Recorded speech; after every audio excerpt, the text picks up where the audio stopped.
his grave now. Please, it hurts. Move! Stop crying! Daddy, I'm so sorry.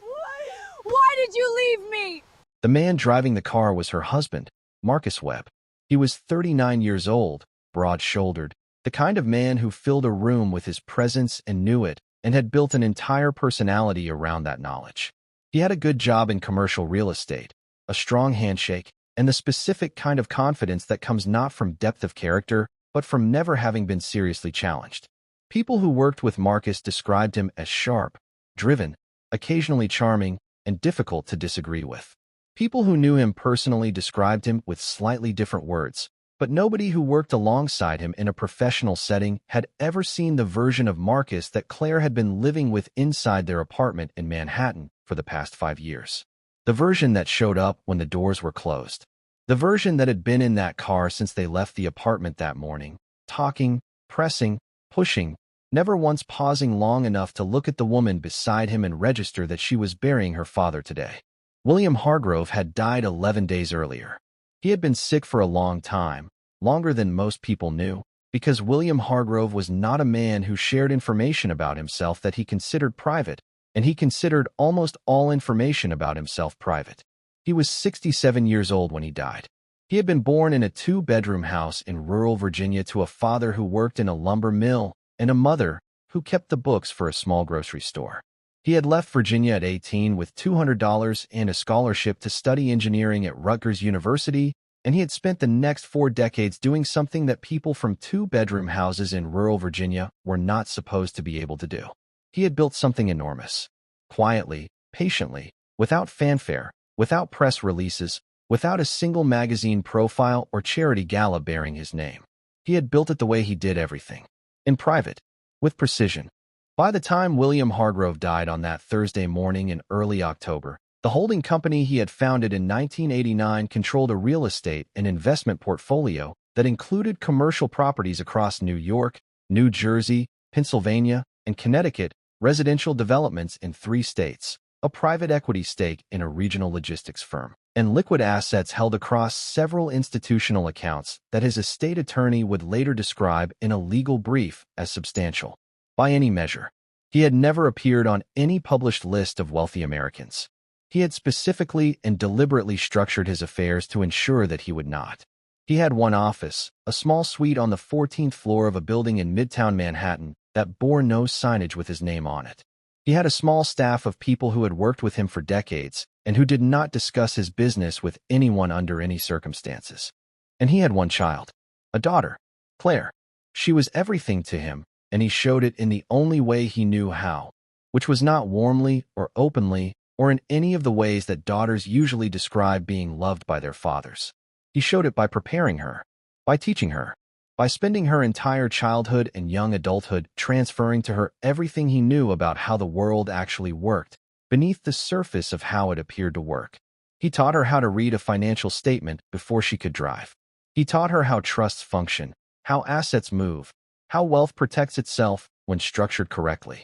He taught her how men with nothing attempt to take things from women who have everything by making those women believe they are the ones with nothing. He had seen it happen. He had watched it happen to people he respected. He was not going to let it happen to his daughter. The arguments had started in the 2nd year.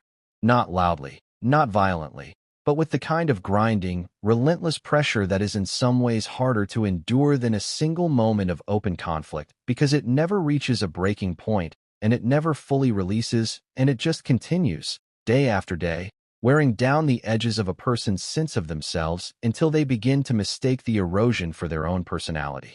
Marcus questioned her, where she went on weekends, why she sometimes drove upstate alone, why she spoke to certain people on the phone and said little when he entered the room.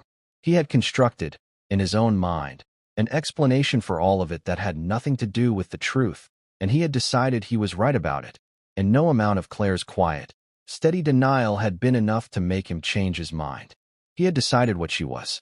His father had always warned him about that.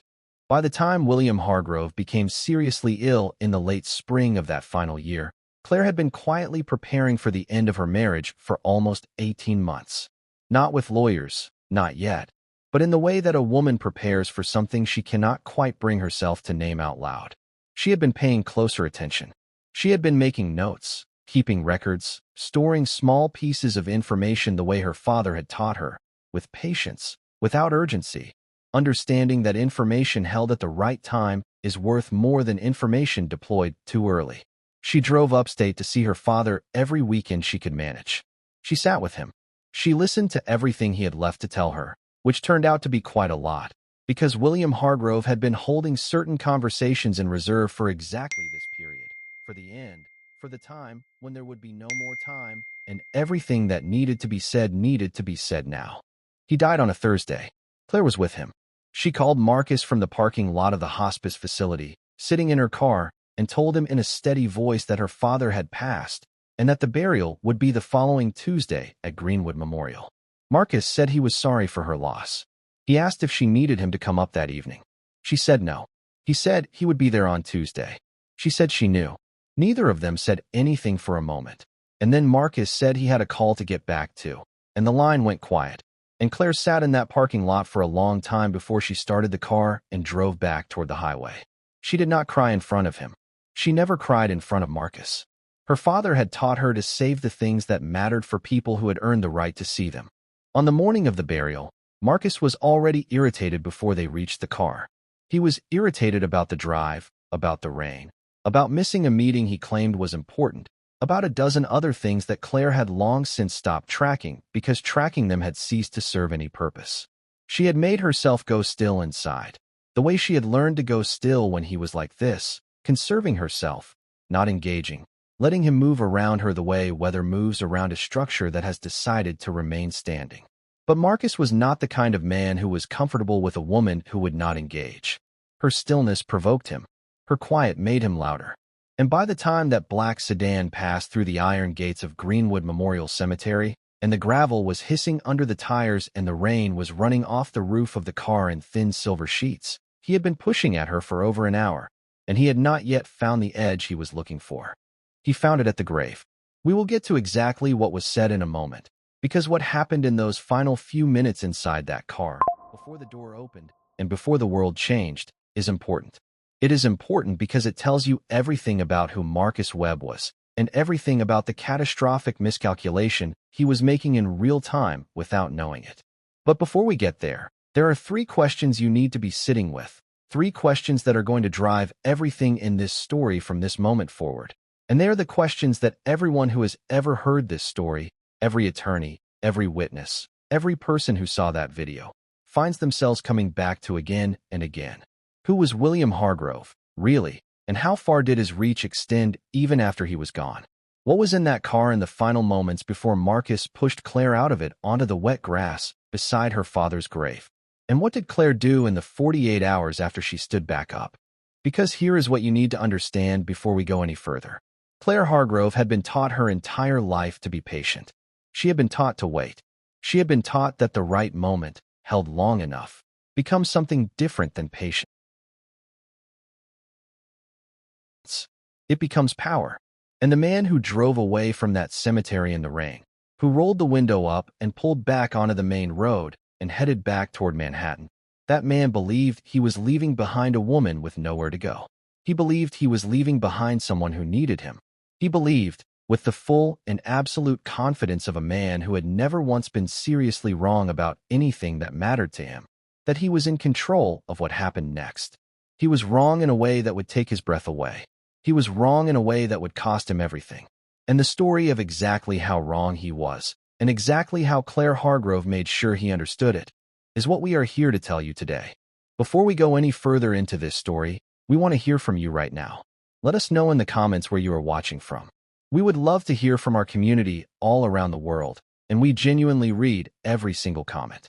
And if you are not already subscribed, please hit that subscribe button right now so you never miss any of our upcoming videos. Because this story is only just getting started, and what is coming in the next section of this documentary is something that will completely reframe everything you have just heard.